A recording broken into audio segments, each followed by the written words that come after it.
In 2002, a Army infantry unit vanished. They were on patrol in the Kandahar mountain range in Afghanistan.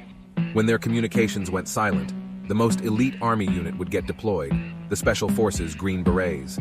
There was a soldier that was a part of the unit that came forward years later. He goes by Mr. K. This is his story. This elite unit gets dispatched to the Kandahar mountains via helicopter. They land 4 clicks out from the last known location of the missing unit. As they knew that they were now in enemy territory to prevent getting ambushed, and with the vast cave systems, they methodically searched through the mountain.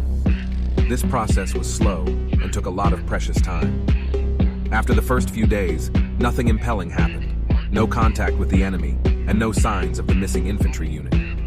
Eventually, in the distance, they noticed what looked like a small goat trail that went up and around the mountaintop. So they decided at the least they could use it as a vantage point, so they proceeded. As they continue up this trail, the soldiers started noticing what looks like little pieces of American-issued equipment. As they got closer to the top, they started to make out pieces of radios, then backpacks, and even finding pieces of military uniforms, with even some of the patches still on. They were able to make out that this was from the unit that went missing. As the path starts to level out onto this plateau, they noticed broken bones leading up to a cave entrance. Without even speaking to each other, the Green Berets used hand signals to stack up outside the cave. All of that special training wasn't for nothing. They can sense an ambush. Something isn't right. On the team leader's signal, they push inside as a unified squad. They're moving tactically with their weapons drawn at every corner. Mr. K sees a huge shadow run past his flashlight in the back of the cave. With no time to react, a massive spear comes flying past his head and into the team leader's chest. With everyone seeing their teammate down, they start shouting at each other while spraying their bullets into the darkness. All of a sudden, a 12 to 15-foot man with a red beard and red hair past his shoulders comes charging out, howling a deep-pitched war cry with animal skins as clothing. He goes to grab the spear out of the now-deceased team lead. The rest of the squad snaps out of their shock and engages the creature.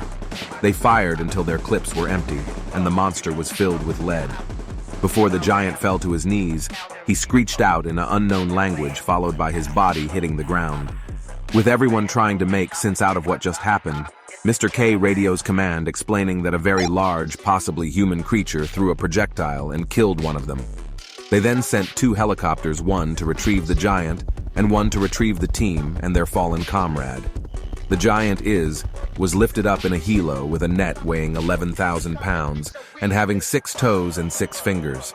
When getting back to the base and expecting to be debriefed. When completing their report and submitting it, they were ordered to rewrite it so that it sounded like a typical engagement with the enemy. So that's what they did. They swore an oath to never speak of it again.